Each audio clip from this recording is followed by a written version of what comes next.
My name is Dr. Alan C. Tyler. This is my first research log. I'm part of a surviving group, and unfortunately, the only scientist.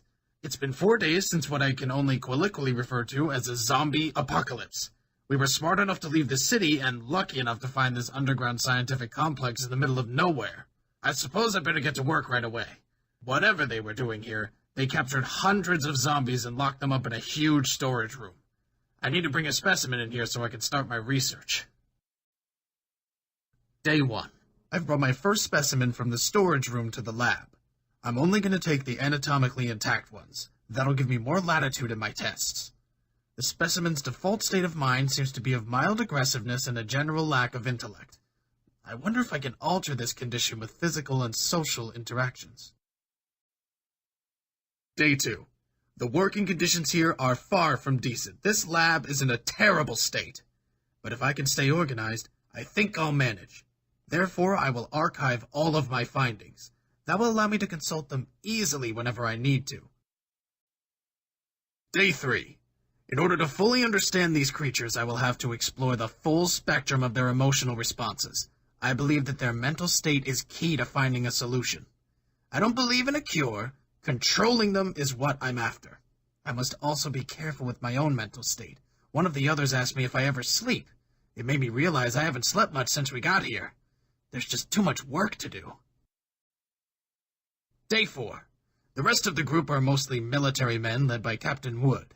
I'm grateful to him for keeping me alive this far, but he clearly does not understand what I'm doing here. My research is going slow without his support. I'll need to improve my methodologies and get better at altering the specimen's state of mind to achieve quicker results. Day 5. This complex was crawling with zombies when we found it. The labs have been ransacked, the equipment destroyed, and the documents burned. Captain Wood's clearing the place with machine guns and grenades didn't exactly help much either. I need to find some information on what they were doing here. Clearly, since they were storing zombies, they were studying them as well. There must be remaining pieces of research data that have not been completely lost. For future reference, I will call the previous team Alpha Team. Day 6. I've got a pretty limited set of items to experiment with. I talked to Captain Wood, and he reluctantly agreed to have his men keep an eye out for certain items when they're going out for patrols and... Hey, Tyler! Yes, Private Quinn? What you're doing is bullshit, man! Wood's orders are bullshit! This whole mess is bullshit! Why are we risking our lives getting something for you anyway? We need to understand these creatures. Variety is important in any psychological profiling Hey! Like I said, man, it's bullshit. Don't screw with us, Tyler. That was Private Quinn. I can't expect him to understand my goals. I do understand his, though. Intimidation is a common reaction to cope with fear. Day 7. Private Nagato was able to fix and modify a small radio to listen in on some military frequencies. The reception is weak, but it's better than nothing. All major cities in our reach are in a full-out war against the zombies. By my count, if my uninformed calculations are correct, they simply don't have enough bullets to kill them all. Day 8. We've been here for a week already. The morale is low, and listening to that damn radio makes it even worse. I don't think the military will last more than a couple days against such an unconventional enemy. They're expecting zombies to drop dead as if they were fighting Germans or Vietnamese people. Although some of them are probably German or Vietnamese, they're already dead, and not inclined to drop so easily. Nationality's never been so irrelevant. Day 9. The tapes and notes from the Alpha Team are not very helpful so far. It seems like they were working on a cure, but without their actual data or equipment, I can't do anything.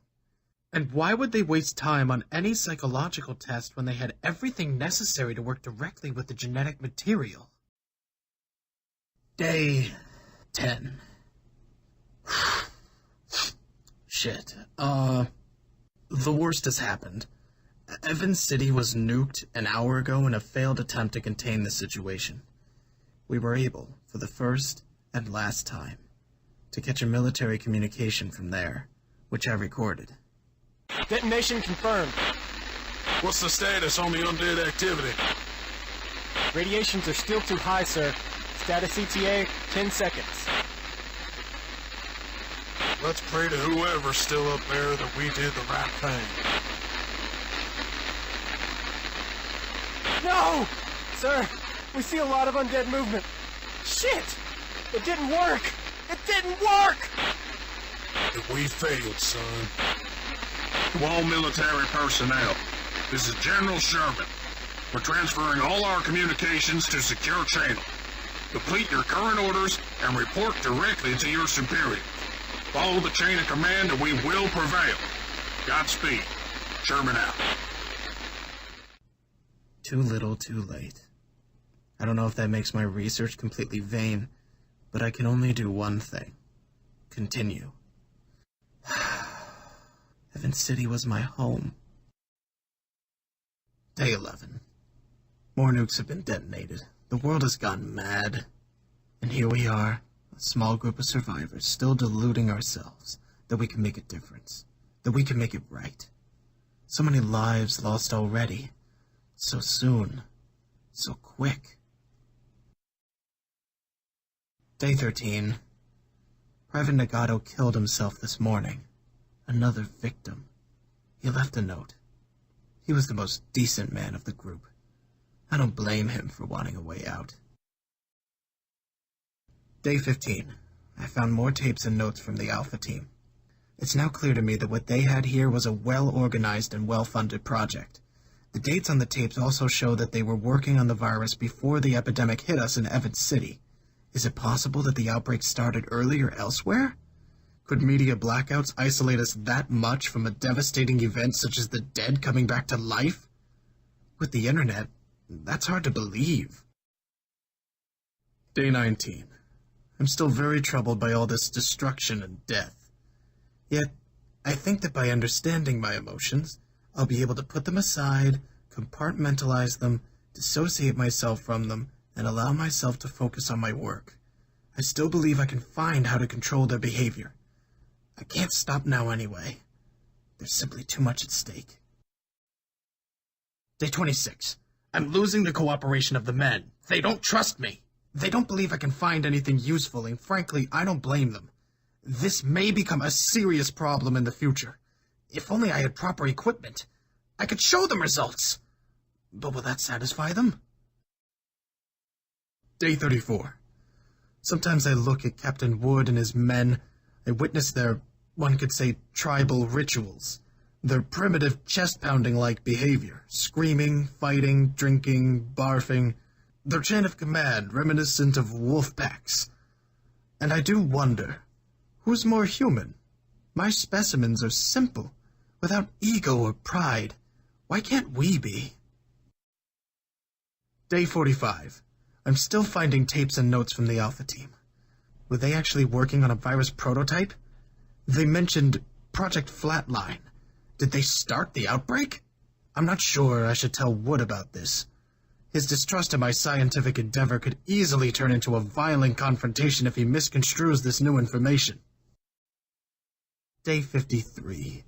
Unbelievable. Some dumb private thought it'd be a smart idea to do weapon training on the specimens in the storage room. But the idiot went in the storage room, got bitten, let a dozen zombies out. Thank God others were passing by and were able to shoot them down and close the gates. Jesus, that stupidity will get us all killed. Of course they had to kill the private. Somehow I feel like this will turn against me. Day 62. I had a serious argument with Private Quinn today. He beat me up. When someone can't use his rational mind to be right, I guess he must rely on brute strength. I talked to Captain Wood about it, and he just told me to suck it up and stick to my goddamn research. He's giving me a week to show him results, or he's shutting me down. They don't care anymore. Reduced to scared animals, they struggle to find a meaning in all of this, and find none. Day 64. I got a death threat today, a note in my lab. Although the note is anonymous, I do wonder if Private Quinn has the intellect to realize how unsubtle he is. Did Captain Wood talk to him? Maybe Wood still cares after all.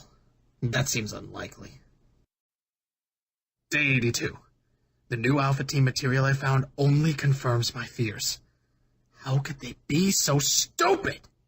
They did start this outbreak, and now I really can't show this to Wood. He's gonna flip. He's gonna shut me down. Damn. How could they do that? Day 91. Captain Wood wants to leave this place. He's insane. It's clear by now that every major city is crawling with those things. We've got all we need to survive here, and I need to continue my research. Leaving is not an option. It's suicide. Day 112. Wood was a fool. After finding what I believe are the last alpha tapes, I can only conclude that this weaponized virus was designed by the military for biological warfare.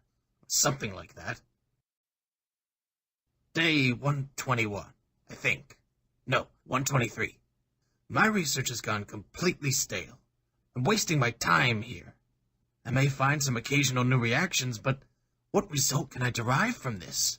None. Day, I don't know. Same old research. I'm going crazy all by myself. I wonder what my dumb brother's up to. If he's still alive, that is. Which he probably isn't. Shit. Hope he wasn't in Evans City. I don't see any point in these research logs anymore. I'm just rambling. I'll continue playing with my little friends here, and get the hell out of here as soon as I get a chance. This was Dr. Alan Creasman Tyler. End of research logs.